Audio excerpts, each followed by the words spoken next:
그 시작하고 저는 그 당시에 참여정부 때 노무현 정부 시절인데 그 지금 나오고 있죠. 네. 그 초창기에 2006년도에 첫 시작을 했어요. 저는 2006년도요. 예 초창기에 네, 노무현 정부네요. 네. 노무현 정부 됐죠. 네. 저 때 정말 힘들겠어요.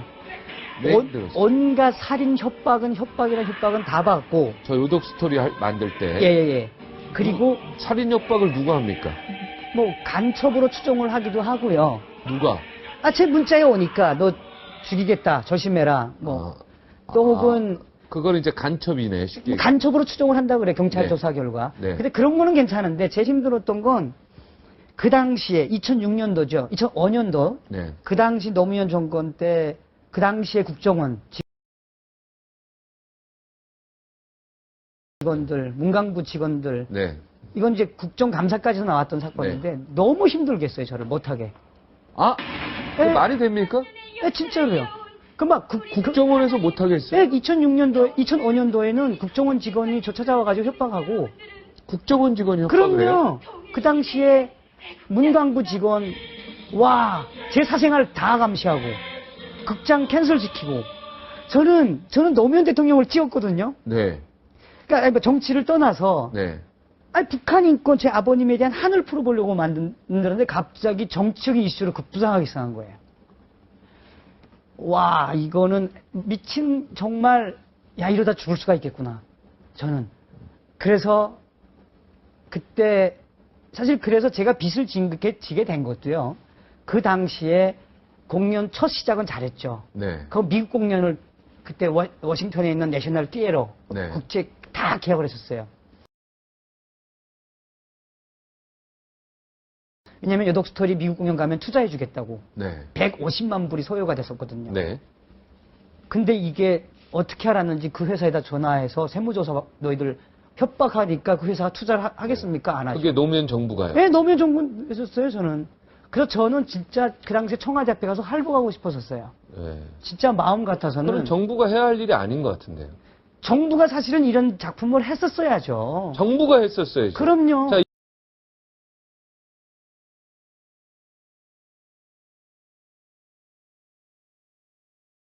이 내용이 어떤 내용이길래 그렇게 정부가 못하겠습니까? 그 당시, 그러니까 뭐 저도 이제 하면서 이게 뜨거운 감작은 감자였구나라는 건 후에 알았는데, 네.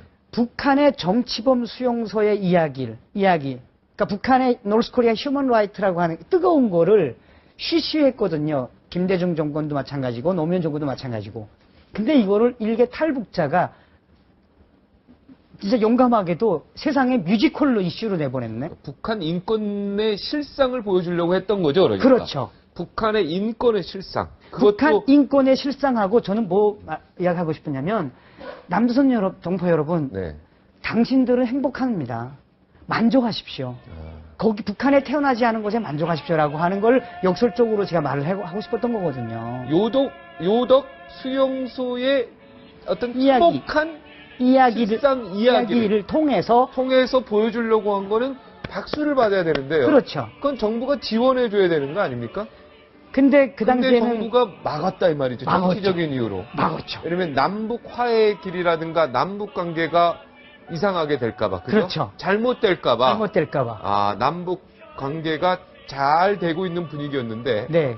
이거를 나가면 우리가 정부가 이걸 막지 못하면은 남북 관계가 안 좋아질 것이다. 이런 정치적인 이유 때문에 그랬던 것 같아요. 희생양이 된 거네요. 희생양이 된 거죠. 저는 그리고 나서 그 투자가 안 되니까 제 주변에 있는 지인들을 통해서 제 모든 돈을 다 싹 걷어서 미국 공연을 갔어요. 네. 그러니까 그 돈이 다 빚이 된 거예요. 근데 요독 스토리 이후에 제가 사실은 뭐 작년도도 그렇고 청와대 사찰도 나오고 뭐 총리 사찰 많이 나오셨잖아요. 네. 저도 사실은 그 이야기 하고 싶었었어요. 네. 근데 뭐 이야기 해봤자 얘기하세요. 그러니까 이명박 정부에서도 사찰당했던 아니죠. 겁니까? 아니죠. 그건 아니죠. 예. 그러니까 연예인 사찰 이야기가 가끔씩 정치적으로 흘러나오잖아요. 네. 뭐 김재동 씨도 이야기하고. 그래서 저는 솔직히 그분들에게 그런 말씀하고 싶어졌어요. 아이고 그런 말씀 하지 마세요, 여러분.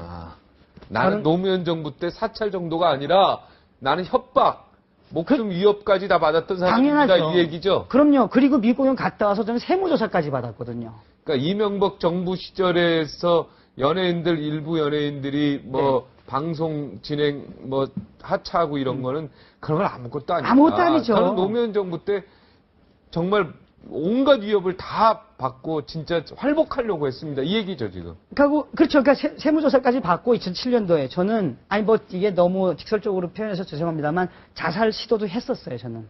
아, 너무 직접. 네, 그럼요. 2007년도 2007년도에. 노무현 정부에. 네. 네. 근데 이런 생각이 들더라고요. 아, 탈북 감독 하나 있어도 돼. 그리고 여독 스토리 끝까지 가자. 북한 수용소가 존재하는 한 이건 내 사명감 같은 거일 것이다. 이제 이러니까 마음이 바꿔졌어요. 아, 이건 나의 사명이다. 그렇죠. 이게 작년도에 그래서 여독 스토리가 시작한 지 7년 만에 네. 전경련에서 주최하는 대한민국 시장경제 문화예술 대상을 받았어요. 아, 7년 만에. 박수. 그러니까 인내 끝에, 7년의 인내 끝에. 네. 이명박 정부 들어서는 그런 협박이나 이런 건 전혀 없었죠. 없었죠. 2008년부터는. 그렇죠. 이명박 정부에서는 더 잘하라고 독려해줬죠. 아, 그리고 이제 후원사도 다시 생겼습니다. 예, 사실 생기고.